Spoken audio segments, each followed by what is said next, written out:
Hello friends, welcome to my new video. নতুন একটা ব্লগে তোমাদের সবাইকে স্বাগত।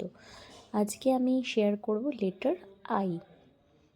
আই দিয়ে মোস্ট কমন একটা জিনিস হচ্ছে আইসক্রিম, যেটা আমাদের সবারই পছন্দের, বাচ্চা থেকে বয়স্ক সবার আইসক্রিম খুবই ভালো লাগে খেতে। তো আজকে সেটাই তোমাদের সাথে শেয়ার করছি।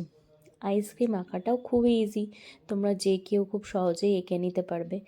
আর সবচেয়ে মজার ব্যাপার কি জানো, বাচ্চাদেরও এটা দারুণ লাগবে। যখন তুমি ওকে একটা আইসক্রিমের ছবি এঁকে দেবে না, ওর ভীষণ মজা পাবে। আমি আমার মেয়েকে যেদিন ওকে প্রথম এঁকে দিলাম, ও দেখে এত খুশি হয়ে গেছিলো। কিন্তু হ্যাঁ, এটাও সত্যি কথা যে আমি ওকে আইসক্রিম দিই না। তো যাই হোক, আমার আইসক্রিমটা বানানো হয়ে গেছে। এবার মনের ইচ্ছে মতো একটা কালার করে নাও।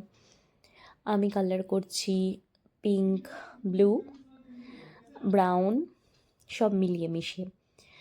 আর আইসক্রিমের অ্যামেজিং ফ্যাক্টস সেরম কিছু নেই, কিন্তু একটা জানার বিষয় আছে, সেটা হচ্ছে আইসক্রিম সবচেয়ে বেশি কনজিউম করে যেই দেশ সেটা হলো ইউএসএ, তারপরে হচ্ছে নরওয়ে, আর তারপরে হচ্ছে অস্ট্রেলিয়া। তো এখানে লোকজন প্রচুর পরিমাণে আইসক্রিম খায়। আর আইসক্রিমের মোস্ট পপুলার ফ্লেভার কী বলো তো? ভ্যানিলা, তারপরে হচ্ছে চকলেট। কিন্তু আরেকটা মজার জিনিস জানো, ভ্যানিলা আইসক্রিমের আগে চকলেট আইসক্রিম তৈরি করা হয়েছিল, কিন্তু ভ্যানিলাটা বেশি পপুলার। তো যাই হোক, কেমন লাগলো জানিয়ে অবশ্যই।